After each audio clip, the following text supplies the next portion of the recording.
In the name of the one holy and living God, who invites us into the heart of love. Be seated.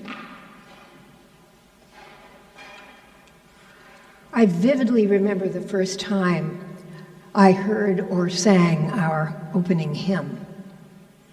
It was 1996, and I was at Abravanel Hall, the Salt Lake City Symphony Concert Hall, so a huge space. It was a very large Eucharistic celebration and consecration of our new bishop. It was a lovely service, concluding with this inspiring hymn which lodged itself irrevocably in my heart. It's all about love, all about invitation and inclusion, all about welcome into God's family. Baptism is our opportunity to extend that welcome to new people, whether as babies, as in the long treasured photo of me as an infant, in the welcome of my parents and aunt, uncle, and 2 young cousins. The welcome and love are clear as they all stand on the steps of the church where my parents had been married just 2 years before, in the middle of a really awful war. Or welcome to adults like Dewey, who have chosen for themselves to answer the invitation and become part of the family. The invitation is always open and is ongoing throughout our lives. It's definitely, now it's just sinking down. The microphone does not love me. We will see, and we will see if I can see the text. Okay, starting that line again. The invitation is always open and is ongoing throughout our lives.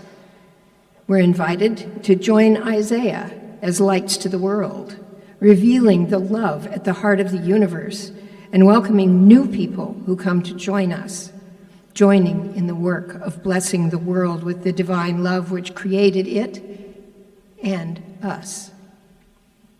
No one is left out of this invitation to inclusion. Join us, work with us, learn with us, serve with us, love with us. We are glad you're here. This sense of invitation and inclusion makes baptisms remarkably joyful and hopeful. We're all in this together, no matter how difficult life seems, no matter how discouraging the state of the world around us. We are included. We are there for one another. We remind each other of the hope that comes with the loving invitation. We support one another in happy times and difficult times. We rejoice in the deep connections that make life possible. Isaiah reminds us that this invitation into God's love cannot be limited to Israel or any one nation, that it embraces all. Paul reminds us that we are all called into fellowship by the Spirit, that we are all enriched by one another's love and companionship. John the Baptist recognizes Jesus as the beloved of God, the one who has come to connect us all to God and to one another, weaving a net to keep us all safe. We hear the invitation and come to the community, where we find a wonderful welcome. Welcome to the team. Welcome to the family. It is good for us to be here. It is good to remember together what binds us to one another, the love which drew us in, just as it drew those first followers of Jesus, even before them, drew Isaiah and his fellow voices for God's love. As we remember that love, and perhaps bask in it a bit, we also remember how we are invited to live out that love. we make or renew promises in our baptismal covenant to be people who live as part of this loving community and spread God's love in our service to all the world, in all times and all places. Because of our inclusion in God's family, the church, we are able to live out that truth, that there is no them, only us. No matter who is trying to exclude us or anyone, we include everyone willing to be part of us, part of the family, part of God's work of healing and love in the world. This is the invitation of baptism, especially encouraging in times when people are drawing lines to exclude or even eliminate those who are not part of whatever us they proclaim. Our us, God's us, includes everyone because the love is universal. Baptism washes away all the separation, all the rejection, and invites us into the heart of love, into the family, into the work of loving the world. We know and claim that we are not in this alone. We have learned that love is the fabric of the universe, but also that we need to make an active choice to participate in it, to weave connections into the net of love that catches each of us and holds us safe. Every time a new person is baptized, we are all invited to renew our own commitment to the fellowship, to the bond of love. We're all in this together. There is indeed great comfort in that. Today, we explicitly welcome Doobie. We welcome him into our household, into our fellowship, because we are so delighted that God's Spirit drew him here. This invitation into the family of the church is an invitation to join God in blessing the whole human family, acknowledging that there is indeed no them, only us. In baptism, we see and proclaim that usness. We are all created in the image of God, as bearers of God's creative love.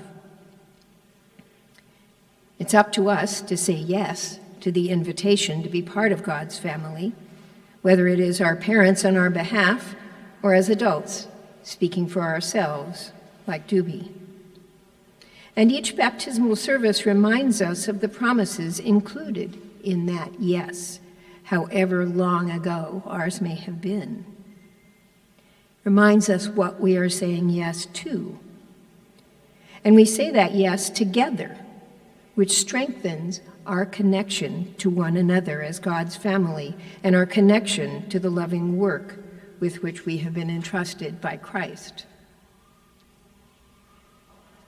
The invitation into the community and work of God is always open, is ongoing, so that if we fall aside and seem to forget about it, we're always invited back, always included. There is always a place for us in the family and in the work of the people of God. Part of our baptismal liturgy includes the representative of God's family here joining Doobie or whoever comes new to the community in renewing our promises to God, reminding ourselves of what we've undertaken to be in order to be part of this family, and explicitly welcoming us into the household of God. This is our baptismal covenant, and I always find it very inspiring as it reminds me of my call throughout my life as part of the family. Over the course of my ministry, I have spent much time with families of the dying and recently dead. Each time it is clear that companionship, belonging to one another, makes all the difference. Companionship, that deep linking of ourselves with one another, does not take away the pain of death or the hurt of exclusion or the horror of terrorism, but it does make it possible to love despite the pain, to work despite the fear, to be people of healing and hope, to do the work that needs to be done, whether that is supporting a family in their grief, or finding a way to end homelessness and gun violence, or supporting families in their challenging and joyful journeys, or knowing how to be part of healing all that is being broken in our world right now. It's up to us to say yes to the invitation to be part of God's family, whether it is parents speaking on behalf of their children, or as adults speaking for ourselves, like Doobie. And each baptismal services reminds us of the promises included in that yes, what we are saying yes to. And we say that yes together, which strengthens our connection to one another as God's family and our connection to the loving work we have been entrusted with by Christ.